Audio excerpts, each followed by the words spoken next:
He's currently 10 years of age, smart enough, with quick reflexes and adequate speed, but he lacks the drive to further his physical attributes, to better himself in that regard, of his own accord. He is not yet training age. 8 more years may awaken that drive within him. Abraham's chest tightened. He is also incredibly empathetic. He has a scientific mind. He is not the next Slayer.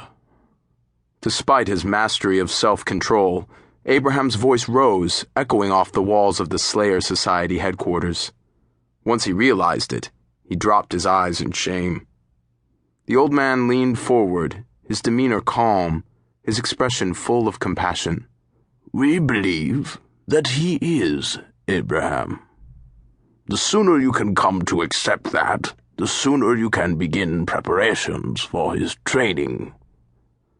Abraham shook his head, his eyes still on the marble floor below.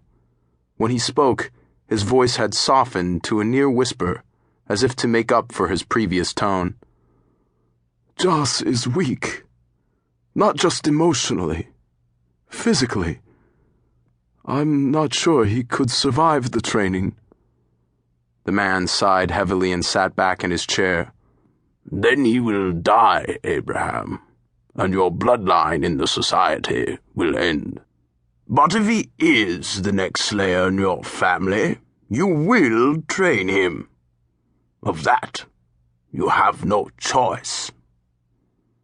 And if he refuses to train? Even as the question left his tongue, Abraham reached out for it with all his wanting, but it was too late. He'd asked a query to which he already knew the answer. The old man met and held his gaze, a look of sadness about him as he replied, Kill him quickly.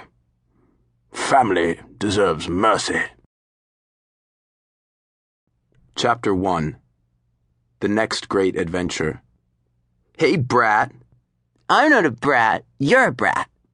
Cecile wrinkled up her little nose, impossibly making herself even more adorable than she already was. Joss smiled. She was right. She wasn't a brat, but he loved teasing her, loved making her cross her arms defiantly in front of herself, the way she was doing now.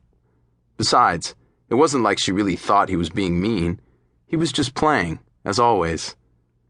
He reached out and gave one of her pigtails a light tug. You're a way bigger brat than me. Now, come on.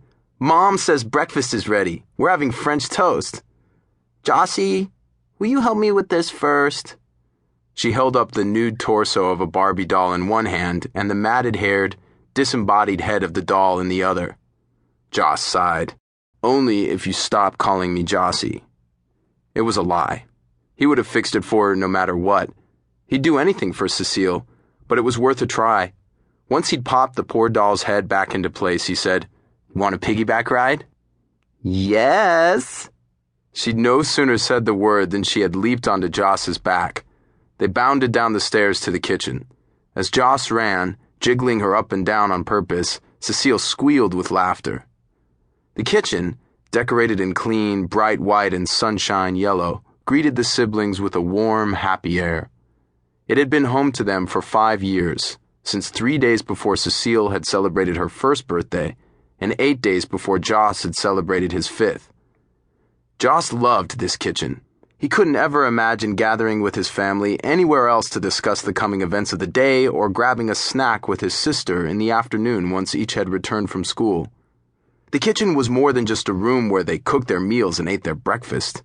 It was the soul of their house. It was, more than any other room, home. Joss turned around and leaned back, dropping his little sister into her chair by the counter. As she landed with a thump, she erupted in laughter once again. Then Joss took his seat beside her. Their mom was busy dipping slices of bread into a bowl filled with cinnamon-speckled eggs, then delivering them into a sizzling hot pan on the stove. As she flipped each piece, she hummed a happy tune. No one, Joss thought, was as happy as his mom.